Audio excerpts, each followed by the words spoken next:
Bom dia, irmãos. Que a graça e a paz do Senhor esteja com todos nós. Amém?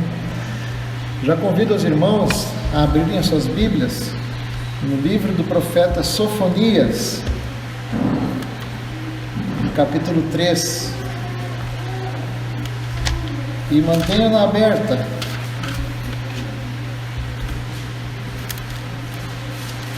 Sofonias, capítulo 3.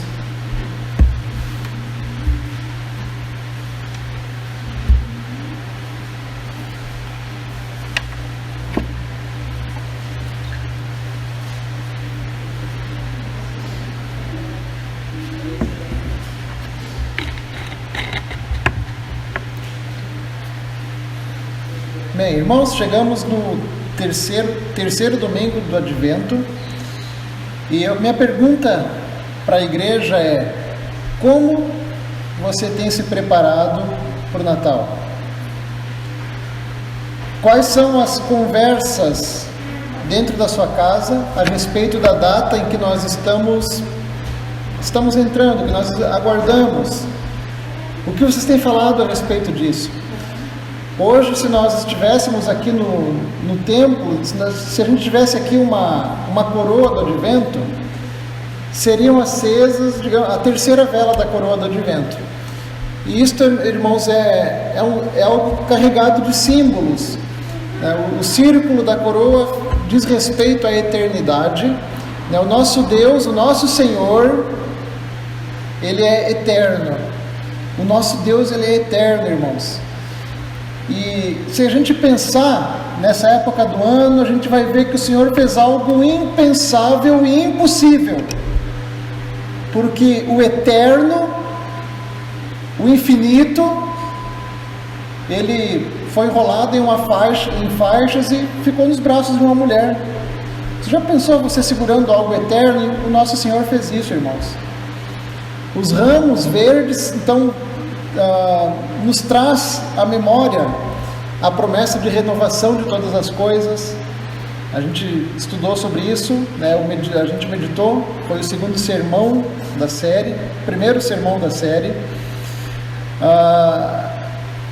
E as luzes, as velas, nos lembram da revelação do Senhor ao homem, a respeito dele, porque nós só conhecemos a Deus, nós só conhecemos o Senhor, porque Ele se manifestou entre nós e iluminou a nossa mente para o seu conhecimento. Senão estaríamos na escuridão, irmãos. O correto, eu quero frisar aos irmãos, eu estou seguindo, nessa época do ano, o calendário litúrgico da igreja. Não é regra, não precisa fazer isso todo final de ano, todas as igrejas não precisam fazer isso, mas nós também lembramos, eu aproveito essa data para ocupar o calendário da igreja. Mas o correto, ou pelo menos o que deveria acontecer em toda a igreja, é sempre uma espera exultante o ano todo.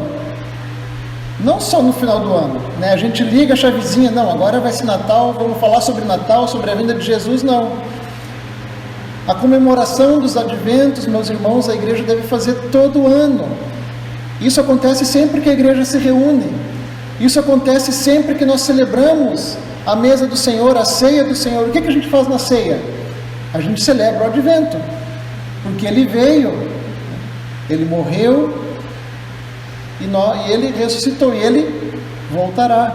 Então nós celebramos na ceia do Senhor também o Advento, sempre que a igreja se reúne. Nós celebramos os Adventos em memória do nosso Senhor, até que Ele venha. Não é isso que nós estamos meditando nos Adventos? Então deveria ser algo comum na vida da igreja. Nós olhamos para trás, vemos o menino na manjedoura, as promessas de Deus sendo cumpridas na vida do povo de Deus e na vinda de Jesus Cristo para livrar o seu povo dos seus pecados. E assim, meus irmãos, como a cada domingo, como eu falei, se tivéssemos aqui uma coroa do Advento na nossa casa, ali eu tenho uma, mas a cada domingo, como as luzes vão ficando mais fortes, assim também foi a vinda do nosso Senhor Jesus Cristo. Assim também foi a vinda do menino Deus. O Evangelho de João nos diz assim: no princípio era aquele que é a palavra, Ele estava com Deus e era Deus. Ele estava com Deus no princípio. Todas as coisas foram feitas por intermédio dele. Sem ele, nada do que existe teria sido feito. Nele estava a vida, e este era a luz dos homens. E o verso 6 diz, verso 5: a luz brilha nas trevas, e as trevas não a derrotaram. Essa foi a vinda do nosso Senhor. Versículo 8, no capítulo 8, verso 12 do Evangelho de João, diz assim: próprio Cristo dizendo: eu sou a luz do mundo, quem me segue nunca andará em trevas, mas terá a luz da vida. Então, meus irmãos, uma vez que vimos brilhar a luz no passado, nós olhamos para o futuro, através das Escrituras, nós podemos também contemplar a nossa viva esperança. Assim como a cada domingo, como eu falei, as velas vão produzir mais luzes, assim é a purificação que o Senhor opera em nossas vidas, e Ele irá concluir essa obra em nós. Provérbios 4:18 diz assim: a vereda do justo é como a luz da alvorada, que brilha cada vez mais até plena claridade do dia.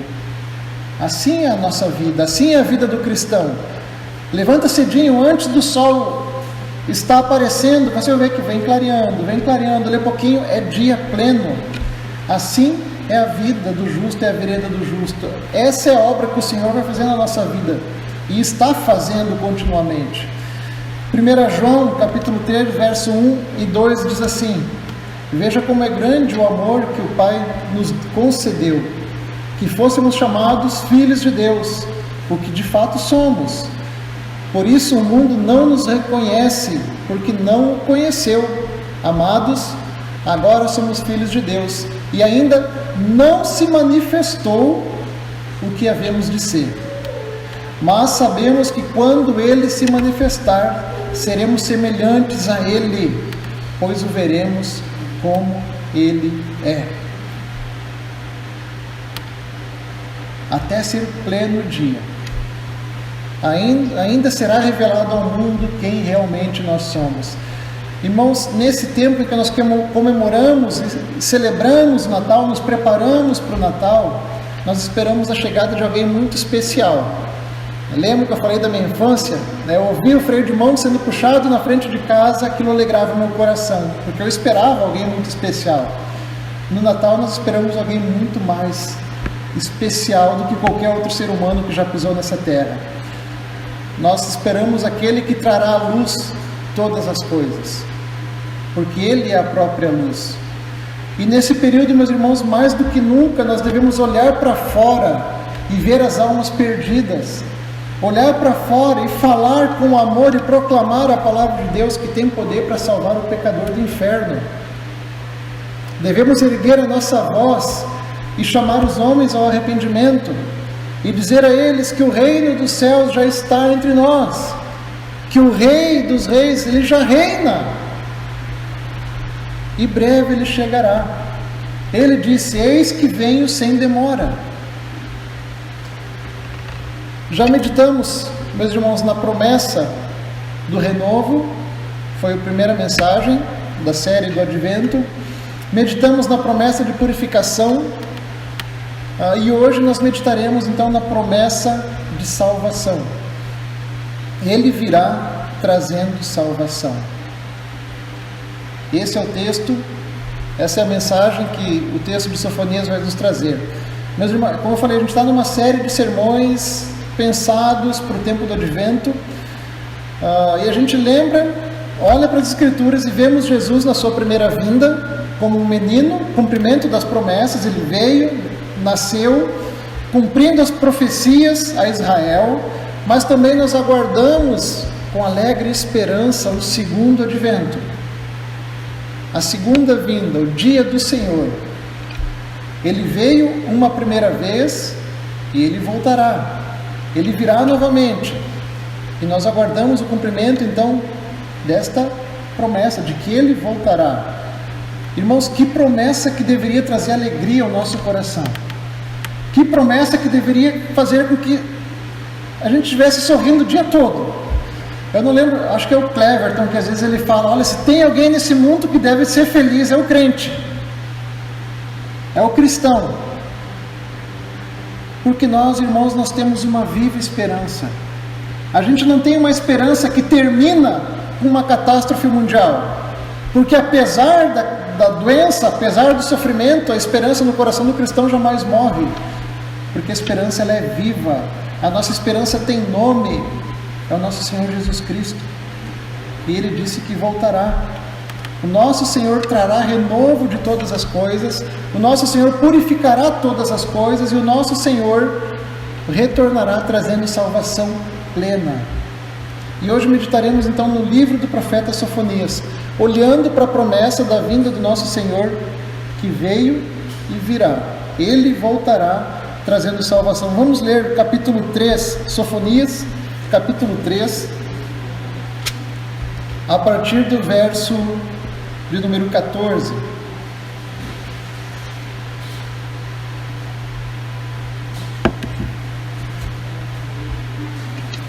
Sofonias 3, a partir do 14. Vamos ler até o final.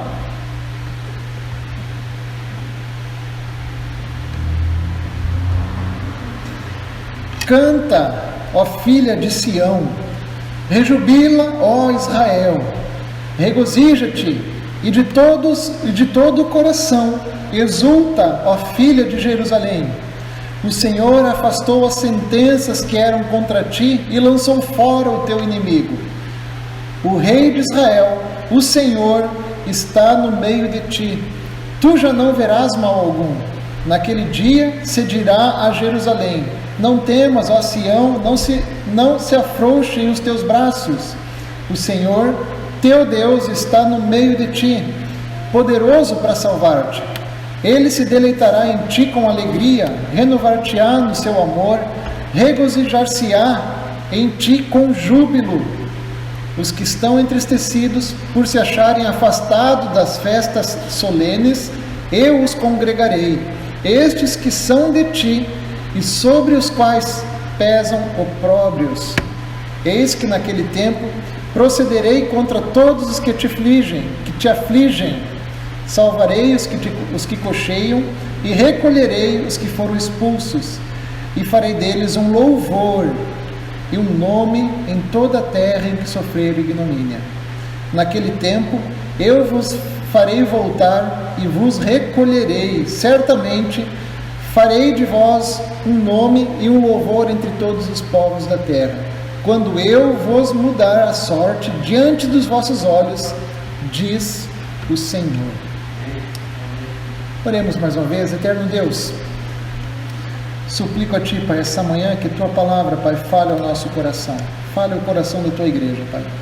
Teu Espírito Santo, ó Deus, possa iluminar a mente, o conhecimento do Senhor, possa, Senhor, abrir, Pai, o coração, para que possamos compreender, ó Pai, tamanha obra que o Senhor fez em nós e por nós, pela Tua igreja. E assim, Pai, saímos daqui essa manhã exultantes, cheios de alegria e louvor. Assim nós oramos em nome de Jesus. Amém. O texto que nós lemos, irmãos, ele é a parte final do livro do profeta Sofonias. Se você ler o livro completo, o seu contexto, você vai ver que Sofonias, ele atuou no reinado de Josias, possivelmente antes do período das reformas religiosas que o rei fez na nação. E as denúncias de Sofonias, elas giravam em torno da idolatria do povo. E como a prática idólatra, então, ela estava minando a vida e a fé do povo do Senhor. Então, a idolatria apontada por Sofonias não é apenas em relação ao culto a Baal, que era muito forte na sua época, não é em relação somente aos cultos a outros deuses, que existiam vários, ídolos na época, mas também idolatria a grandes potências, a grandes nações. Tal idolatria, meus irmãos, estava presente não só em outras nações, fora do povo, circunvizinhas ao povo de Deus, mas estavam dentro da própria cidade de Jerusalém, no templo, no palácio, e se espalhava pelos bairros da cidade. E para vencer essa idolatria, então o profeta ele vai apontar para o dia do Senhor, o dia em que a justiça de Deus se faria presente. E ao encerrar a sua profecia, o profeta então ele aponta para uma esperança de salvação. Outra vez então o Senhor ele iria afligir o seu povo, o Senhor iria disciplinar o seu povo por causa do seu pecado, por causa de sua idolatria, mas o Senhor ele não deixa o povo sem esperança.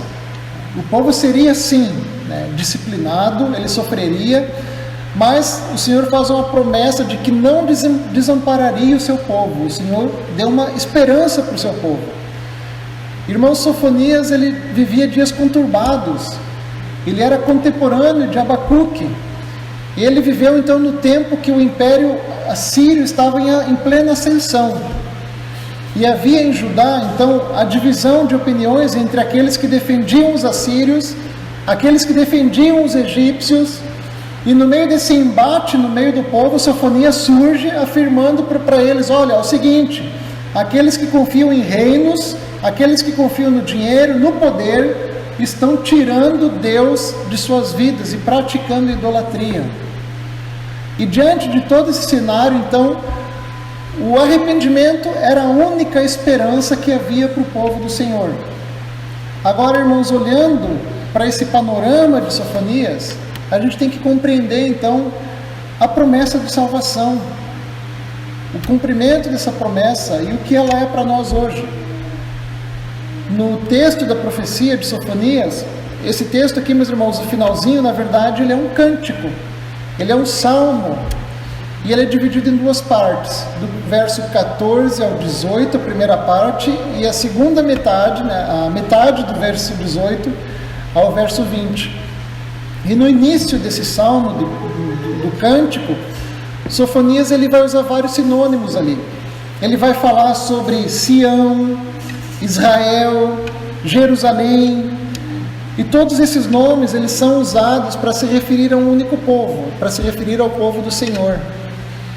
E a ênfase então, meus irmãos, nos leva a pensar, a ênfase dele é levar o povo a pensar e nos fazer pensar também em como Deus ele convoca o seu povo para se reunir em sua morada, como Deus ele convoca o seu, e ele faz isso enfaticamente, para nos levar a pensar em como o Senhor cuida do seu povo. E isso nos dá uma esperança, e deu uma esperança para o povo de Deus, uma esperança de que a vida não ia encerrar em tristeza, mas deu uma esperança de alegria, de que o Senhor cuida. E essa esperança, ela não nasce apenas de uma fé em alguma coisa que pode acontecer e que vai dar tudo certo no final, como as pessoas falam hoje em dia, no final vai dar tudo certo. Mas a gente sabe que vai dar certo porque o fundamento da nossa fé é a promessa do Senhor.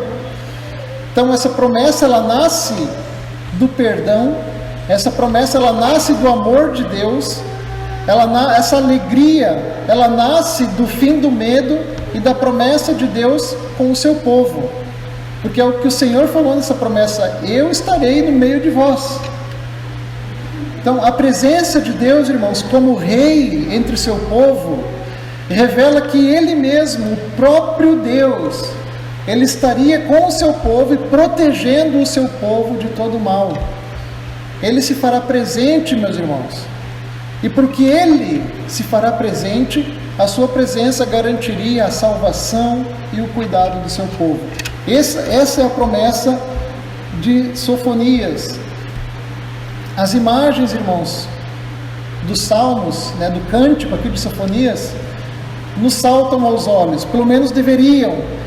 Aqui a gente vê ali que vai falar sobre a presença de Deus, a primeira imagem, a presença de Deus, depois a alegria que Ele dará, o consolo que Ele fará, que Ele trará para o seu povo, a salvação que virá e o ajuntamento do povo do Senhor. Então são imagens que são muito nítidas no final desse livro. A profecia, então, aqui o profeta, ele está cantando a salvação que vem do Senhor. e tal salvação restauraria então a honra de Jerusalém. A gente tem que entender que o povo aqui, ele vivia exilado, ele tinha sido derrotado, ele tinha sido tornado escravo, ele sentia-se humilhado, envergonhado diante das outras nações, mas agora, com a presença de Deus, esse povo não seria mais humilhado, esse povo não seria mais envergonhado, ele seria restaurado. Assim, irmãos, a primeira lição que a gente pode tirar desse texto e que nós aprendemos é que a alegria e o consolo e a salvação, ela se dá somente pela presença de Deus, que ajunta o seu povo e os faz congregar. Não é de forma diferente. O Senhor, ele junta o seu povo e faz o povo congregar. Sofonias, em seu salmo de encerramento do livro, ele convida o povo a crer na transformação e na salvação do Senhor, mesmo que a realidade se apresente como violenta e sem esperança. O que estava às portas do povo era o quê? Era guerra, era violência, e o profeta termina cantando unidade e paz. Tudo se encontra na presença de Deus. Tudo isso se encontra no cumprimento do dia do Senhor, estabelecendo um novo tempo para a humanidade, juntando o seu povo. Assim, meus irmãos, a salvação virá com o Senhor exercendo o seu juízo sobre a humanidade. Salvação, esta é a promessa de Sofonias. E o cumprimento dessa promessa. Os evangelistas, eles olham para a promessa de Sofonias e eles enxergam ali a imagem, a pessoa de Jesus Cristo. Porque Jesus Cristo é quem? O Emanuel. Jesus Cristo é Deus conosco, Deus com o seu povo, Deus presente no meio do seu povo. Então a presença de Jesus, meus irmãos, que é Deus, extirpa toda a culpa. A presença de Jesus acaba com a humilhação. A presença de Jesus acaba com a vergonha, acaba com o pecado e coloca o pecador nos braços de Deus para que ele viva a vontade do Pai. Vamos dar uma lida no verso 15. O Senhor afastou as sentenças que eram contra ti e lançou fora o teu inimigo, o Rei de Israel. O Senhor está no meio de ti, tu já não verás mal algum. Em algumas versões diz: o Senhor anulou a sentença contra você. Meus irmãos, quando é que o Senhor anulou a sentença contra o seu povo? Isso se cumpre em Jesus Cristo, porque Ele é quem leva sobre si as nossas culpas, as nossas dores. É Ele quem nos fez livre, é Ele quem fez o seu povo livre. A sentença de culpa, ela foi anulada porque o sangue de Jesus Cristo pagou pela culpa do seu povo, libertou o seu povo. O sangue de Jesus nos libertou da culpa, da vergonha, da condenação, da escravidão do pecado. Leia comigo o verso 19. Eis que naquele tempo procederei contra todos os que te afligem, salvarei os que cocheiam, e recolherei os que foram expulsos, e farei deles um louvor e um nome em toda a terra em que sofreram ignomínia. Salvarei os aleijados, e juntarei os dispersos. Meus irmãos, não é isso que Jesus Cristo fez nos evangelhos? Não foi essa a obra do Senhor Jesus Cristo? Não foi isso que Jesus fez durante todo o seu ministério terreno? João Batista, eu gosto muito desse texto. Quando ele foi preso, eu creio que uma dúvida surgiu no coração desse homem do Senhor. Ele estava lá esperando uma grande bênção, uma bênção especial para os judeus, para Israel, esperando que o Messias viesse, que sentaria literalmente no trono de Davi, que viria o libertador. Só que a realidade não mostrava isso.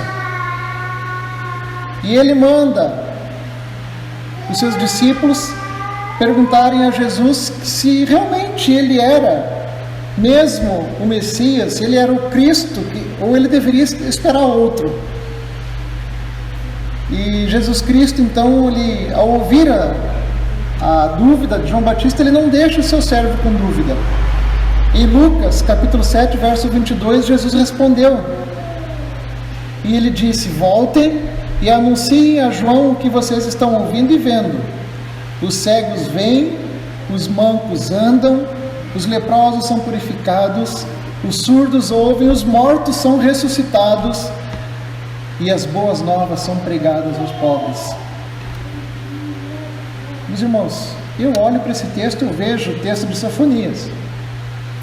O que é a salvação dos aleijados, senão a cura daqueles que se encontram enfermos? O que é o ajuntamento dos dispersos, senão a cura que restaura não só a condição física, mas espiritual? A proclamação do Evangelho aos pobres que estão distantes, e o Senhor está ajuntando o seu povo. Os evangelistas, eles olham para a promessa em Sofonias, eles apontam: olha, é Jesus, Ele veio, Ele está aqui. No verso 19 ainda diz: darei a eles louvor e honra. Essa frase ela faz alusão ao Deuteronômio 26, 18 e 19, em que o povo de Israel recebe louvor e honra por serem povo de Deus. E diz assim: hoje o Senhor declarou que vocês são o seu povo, o seu tesouro pessoal, conforme Ele prometeu, e que vocês terão de obedecer todos os seus mandamentos. Ele declarou que lhes dará uma posição de glória, fama e honra muito acima de todas as nações que Ele fez. E vocês serão um povo santo para o Senhor, o seu Deus, conforme Ele prometeu. Quem são os descendentes de Abraão, os verdadeiros israelitas? Paulo responde isso: aqueles que são circuncidados no coração. Então o Senhor juntou o seu povo, e a promessa que lemos hoje, meus irmãos, ela se cumpre em Cristo Jesus.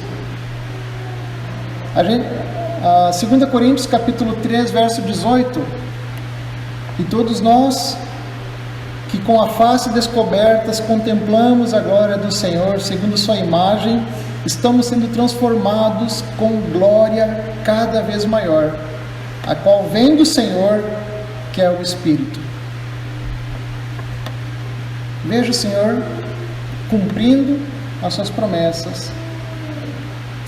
E o final do verso 20, meus irmãos,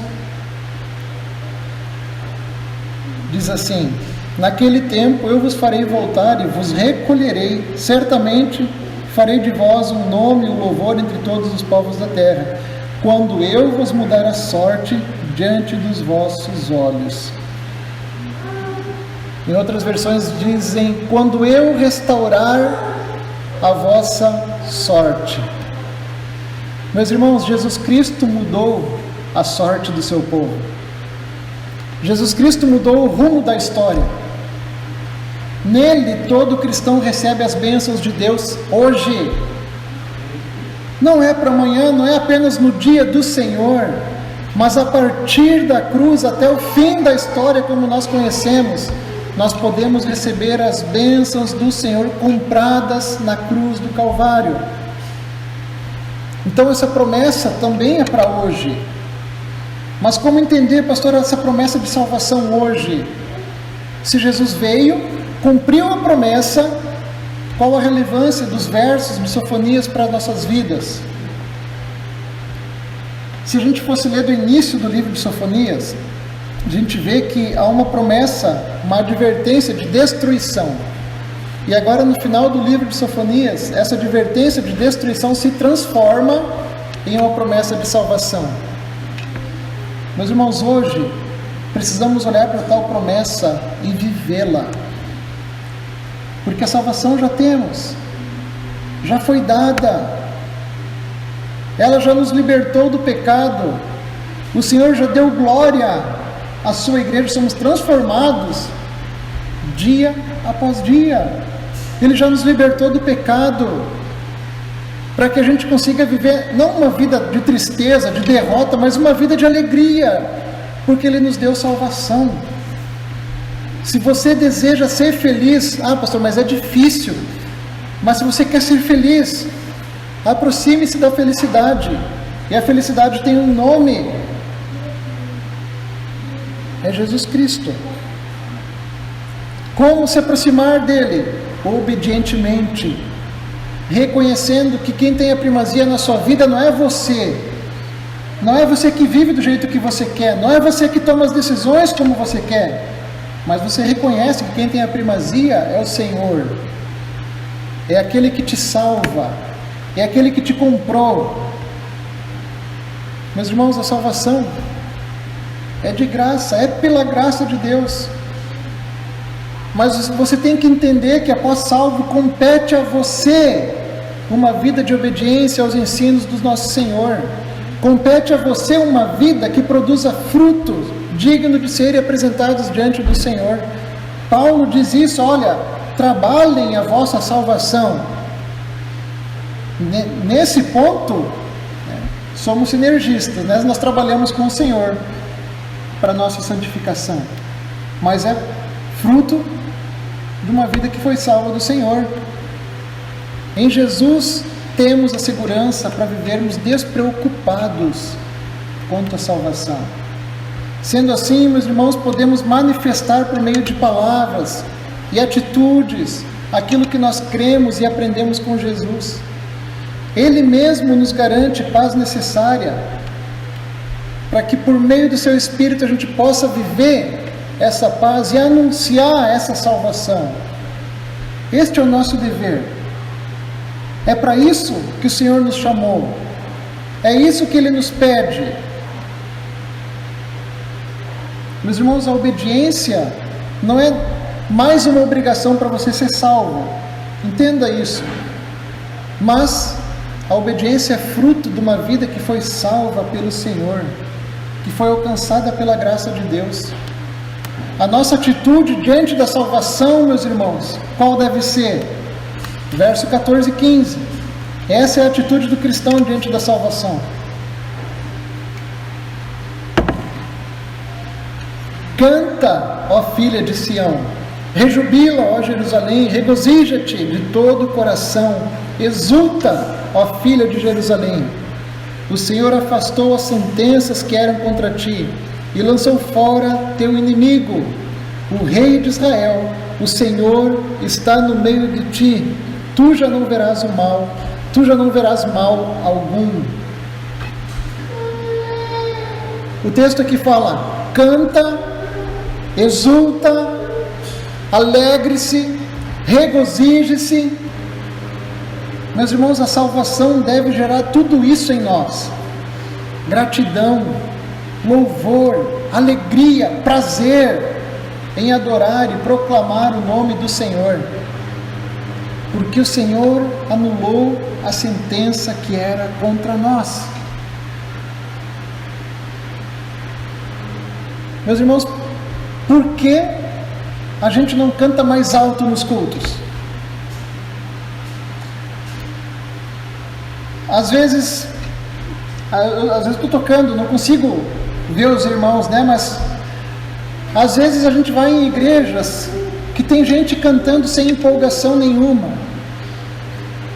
A gente vê pessoas cantando sem alegria, às vezes carrancuda.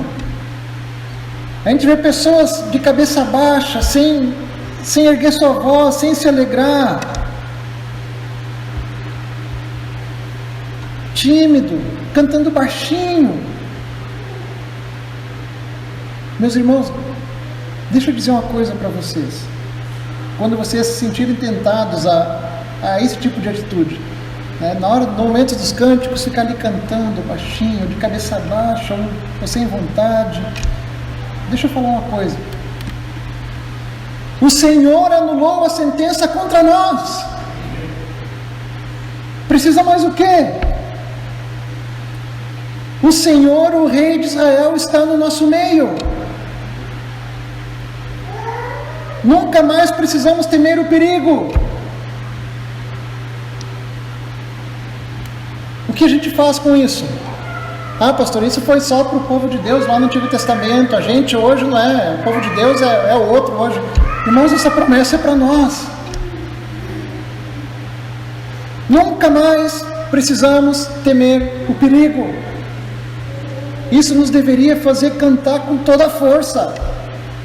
Deveria fazer a gente ficar roxo de manhã cantando, saltando as veias aqui do pescoço. Em Cristo não temos mais que temer condenação, mas nós temos que viver a salvação. Irmãos, a paz, a força, a alegria, a esperança de Deus conosco não são mais promessas de um futuro distante, mas elas estão na sua igreja. Não são promessas em um futuro que, em meio à violência, em meio aos problemas, parecem tão distantes. Meus irmãos, o povo de Deus desfruta disso em meio à violência, em meio aos problemas. A paz está com o povo do Senhor, porque o próprio Deus está conosco. É uma realidade em nossas vidas. E eu vou concluindo. Após morrer, levando todos os nossos pecados, anulando a sentença de dívida que era contra nós, Jesus Cristo, ele foi sepultado, ele permaneceu sob o poder da morte durante algum tempo. No terceiro dia ele ressuscita e ele foi levado aos céus, e um dia ele vai voltar com poder e grande glória para julgar os vivos e os mortos. Ele virá trazendo renovo, ele virá trazendo purificação, e sim, ele virá trazendo plena, completa salvação. Jesus voltará. E é exatamente isso, meus irmãos, que nós celebramos no período do Advento. As canções, as velas, a palavra apontam para a vinda de Jesus. E ao contemplar essa vinda, meus irmãos, nós lembramos que Ele veio e que Ele cumpriu as suas promessas feitas para o seu povo. Ele cumpriu as promessas em Sofonias. E ao contemplar o cumprimento dessas promessas, nós nos lembramos que Ele voltará. Ele vem.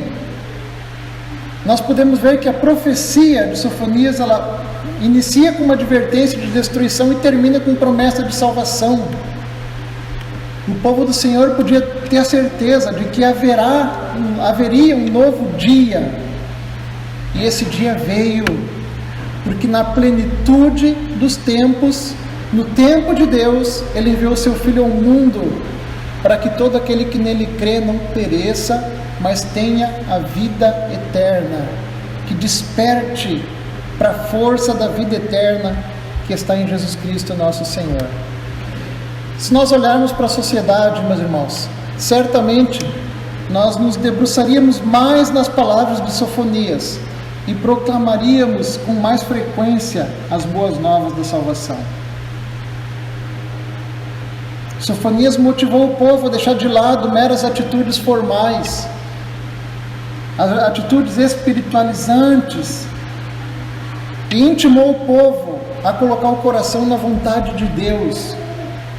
A promessa de Sofonias, meus irmãos, deve nos levar a nos questionarmos se estamos mais interessados em uma mudança de superfície ou uma transformação total de vida.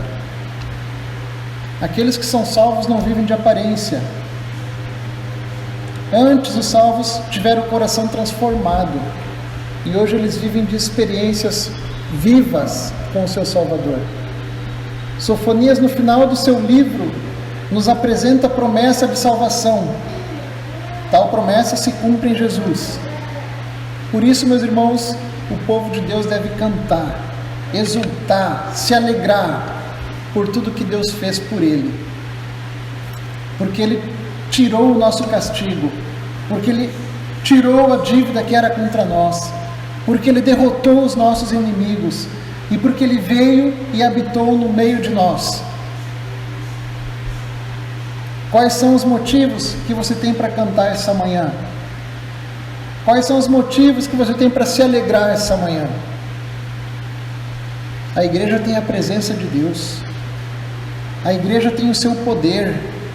Temos a certeza do seu amor, não importa o que aconteça, não importa qual pandemia venha, não importa que governo se levante, nada pode nos separar deste amor. Algo maravilhoso, meus irmãos, que esse texto de Sofonias nos ensina, e indo já para o final, é que o nosso Deus, Ele é um Deus que canta com o seu povo. Você já parou para pensar nisso? Nosso Deus é um Deus que canta com o seu povo. Verso 17: o Senhor teu Deus está no meio de ti, poderoso para salvar-te. Ele se deleitará em ti com alegria, renovar-te-á no seu amor, regozijar-se-á em ti com júbilo. Meus irmãos, o Deus Filho, Jesus Cristo, cantou no encerramento da ceia de Páscoa. E depois ele vai ao jardim, Mateus 26. Jesus cantou depois da sua ressurreição. Salmo 22, que fala sobre o sofrimento e a vitória do Messias, diz assim: a meus irmãos declarei o teu nome, cantar-te-ei louvores no meio da congregação. Hebreus 2 fala a mesma coisa. Deus, o Espírito, ainda continua cantando hoje por meio do coração e dos lábios dos cristãos que louvam a Deus. Deus é um Deus que canta com seu povo. Meus irmãos, uma vez que nós sabemos que o nosso Deus é um Deus que canta conosco, a conclusão do livro de Sofonias deve nos animar e nos fazer lembrar do que o Senhor fez por nós, mudando nosso caráter, nosso coração, nossa vida, nos dando fé. E da mesma forma, concluindo esse sermão, a palavra do Senhor deve nos fazer lembrar que a esperança não deve ser perdida. Assim como nos Salmos, a gente consegue ver o sofrimento às vezes do salmista, as tribulações, as angústias, a dor. Nós somos chamados a adorar e dar graças a Deus por sua esperada salvação. Uma vez, meus irmãos, salvos pela graça, mediante a fé, vivamos obedientemente nossa vocação cristã, crendo, proclamando que Ele virá e anunciando que a vida sem Jesus é um caminho de morte e sofrimento. A vida com Jesus é uma vida com uma viva esperança. Proclamando as mudanças que Deus fez em nossas vidas e que Ele faz e que Ele fará, não por nosso mérito, mas para a honra e glória dEle. Nós vamos cantar mais uma vez no final desse culto. E eu quero que vocês se lembrem. Cantemos, exultemos, alegremos-nos e regozijemos-nos de todo o coração. Porque Jesus nos salvou. Ele apagou a dívida que era contra nós. Ele mudou a nossa sorte. Ele veio morar entre nós. Ele habita em nós. Maranata. Ora vem, Senhor Jesus. Oremos.